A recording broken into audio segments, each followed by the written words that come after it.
bande kona zali présenté par ngai l'impresario Joaquim Zambwana na mpoka lelo tozali kolobela ba leader to ba kambi, n'est-ce pas? Bande kona na 1 Samuel na verset nyonso na sili kopesa bino déjà. Et j'espère que bande ko tozali presque poto matana train na biso parce que ba o ba retard bazaka obligé ba benga 081 089 1274 kuna nde bakobengisa bande ba parti oyo ya likose uti koleka ko basili ko rate mais pona yo mutu okangamela biso kaka merci mingi penza ba pambola yo et que ozali kona biso malamu na banza mama ani mtazali ko tante ko yebisa biso ete ba avantage ezali pona batu bazala ba leader batu bazala ba kambi ba avantage ngo ezali ebele parmi ba mama ani na yoki na alobi batu musuba nyango parce que ko mona na ke avani na kita liboso même si ça on a bon moté mais kiti kaka ba mususu bazali ko wela mpona mbongo peut-être poste à moto place avantage en mbongo ezali mbongo qui est ma fait toujours parce que mutu na salaire na ko vivre mais soki en dehors à salaire ba makamso ezali mtawe ko beta carte pour mbongo bat baza ko wela ba poste oyo na tuna ipe question est-ce que batu balinga ka poste ki mokonzi bazali o boya ka ngwa bi mutu no sa ninga waza ka mokonzi yango na batu mususu akota mitititi akoti même na ba nganga gwa likola koma kaka na ni mokonzi makila pe kotanga ekoli kotanga n'est-ce pas? Merci mingi mama Annie. Mais quand on a posé une question dès le départ, quand on a posé une question pour la sarclage, na banza na tuna une question, est-ce que modèle biblique nini ya bakonzi o yebike bazaka ba leader bazaka pe batumoko batika histoire ya koza ba leader na malamu. O répondre ngani na lingi o répondre na supona za mpesi que ça même diapason. Ina baza mingi na lobaki neti Joseph, David, Joshua na Moïse. Merci donc parce que là on a là on pesi bon premier allé que lokola pesi ngai David pesi ngai Josué pesi ngai sous nani Joseph en Égypte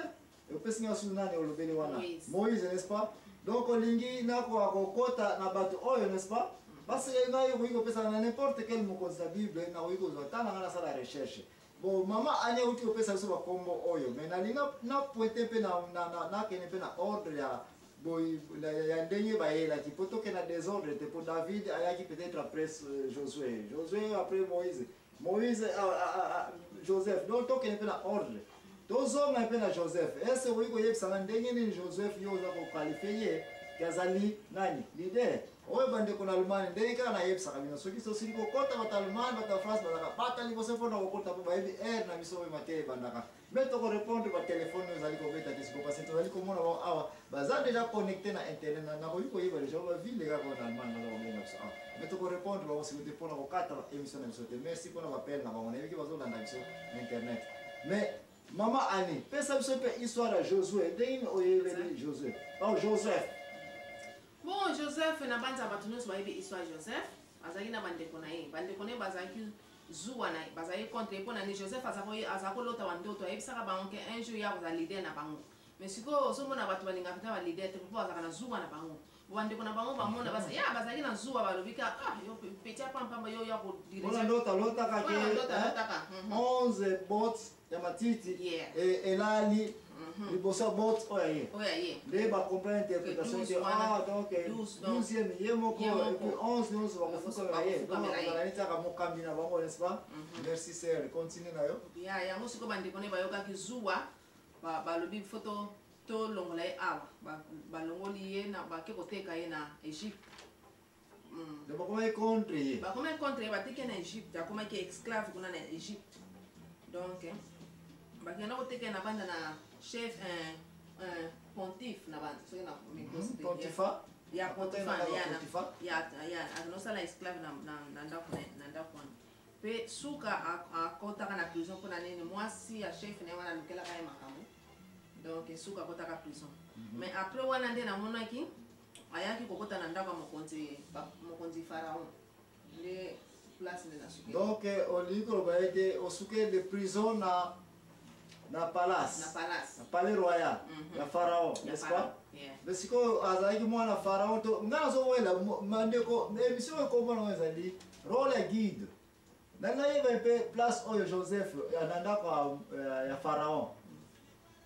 place nakomelaki guide parce que akomi kaka na ndako ya Pharaon n'est-ce pas?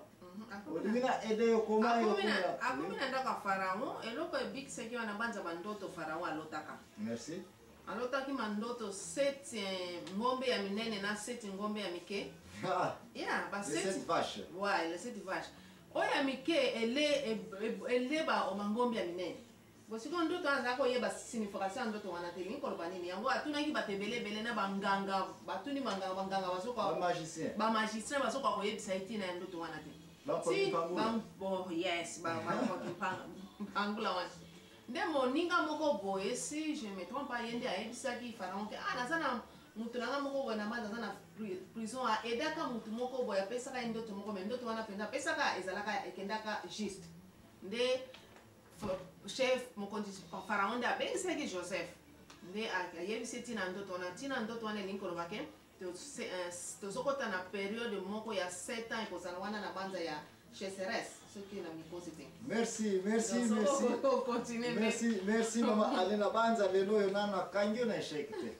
Pona bitizi ngala la na kayo malem pona kangayo place uzaliki oeshue. Kasi jusque na na boni place uzako oeshue. Te merci ni yona félicitations na liko pesa yo. Na banza obani ko na pena très prudent que avant ya na empresario o se préparer bien na ninyo koloba. Wana malamu mingi. Question na ile kimine yo pasa ba eza classe.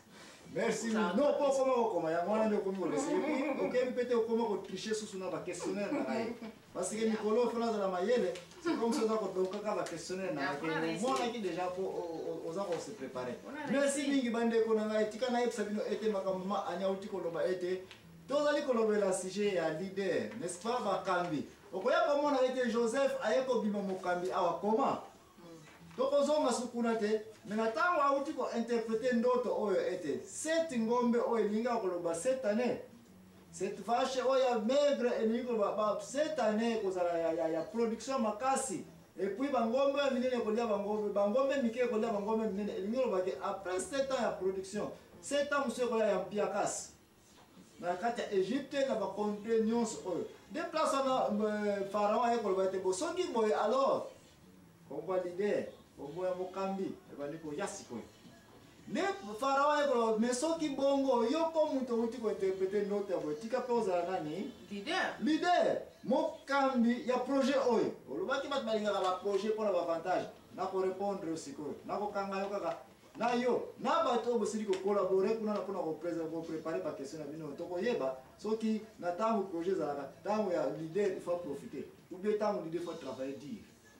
Mais l'impresario Joachim Zamwana za continuer ko yebisa bino ete Joseph oyo kati na Egypte ayaki ko grouper batu nyonso na ba fermier nyonso na ba bilanga nyonso ke boko produit bilanga mboza obligé boya koteka kaka awa epai na ngai. Pas comme gini premier ministre à part Pharaon yeka ka mutawi ko loba ko nyonso ko yokola. Voilà qui l'idée ba tozali ko welela. Total siko position leader ya Nzambe na position leader de fonction biso batu to meka mpe ko sala balance na ndeko yo mtu za leader kuna oyeba mpe rôle en tant que mokambi ozali ko sala soki ozali ko sala mo malamu ngai te vérité kati na mateya oyo ezali ko leka sikoyo okoyeba ko se tester et puis okoyeba ko me juger. Joseph kati na Égypte tango a regrouper biloko oyo azwaki avantage moko teke na pembeni tika penga na teka mwa sac na kata moko po économie na mesa nini eko malamu kiye ya moyo uti ko loba akeba mikonzi mingi bazali ko wele la poste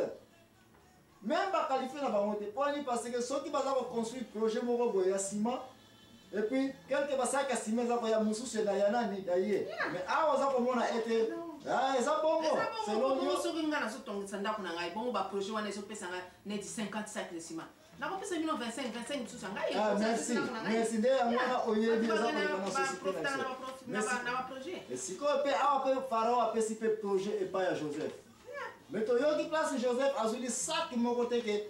par grenier oyo national et puis sac moko eke na kasuna mwana ndako na ngai pe peut-être Joseph ou bien asalaki na exacte na Bible. To zo ke oyo liloba ya vérité liloba na Nzambe. Liloba Nzambe basakala na hote ko bakisa te ko lokola te. Joseph na ki leader na oyo to moni place asali mafia te. Ke ba grenier za ko ya mususu ya ye na magasin na ateka na pembeni. Parce que azwa ki rôle ya ko conduire projet oyo ye muta mona na ki ete akoka kwa diriger projet oyo. yo po uti koloba ete bato mingi baza kowelaki mokonzi parce que projet ezali wana mais question ezali modèle biblique yango oyo Joseph tomoni ye place azwi avantage te e parce que ngambo aza koregroupe bagrenier nyonso na mboka ya Egypte mosusu eza na peme ye surtout ayebaki mpiaka ekoya parce que kozala ya mbongo yesu oyo kobopa bagrenier na quelque part ntango 7 ans oyo aprofetisaki ke ya mpiaka ekoya crise ekokota partout bato bakoluka koya kosomba nde yango oza komona bamikonzi mosusu bazali ke ye moto azwi projet wana ya basima nyonso eza koya ayebi ke mikolo oyo production ya basima intérieur basima ekoréduire epuis basima nyonso ekomi kokende wapi na pembeni po jour ya crise ya basima ekokota ye adouble prix pasala nini pasala bongo na ye Joseph modèle ya nzambe alandaki ayebaki ete eza mosala ya mpasi un leader na suka tokoya kocomprendre na yo frère oza kolandanga na sere oza kolandanga na suka tokoya kocomprendre ke un leader azali wanaka mpona kotinda bato basala te un leader azali mpe modèle c'est un exemplaire un leader ye moto ali biso okoki jamais kocontrôle bato bazali koyiba soki yo moko oza koyiba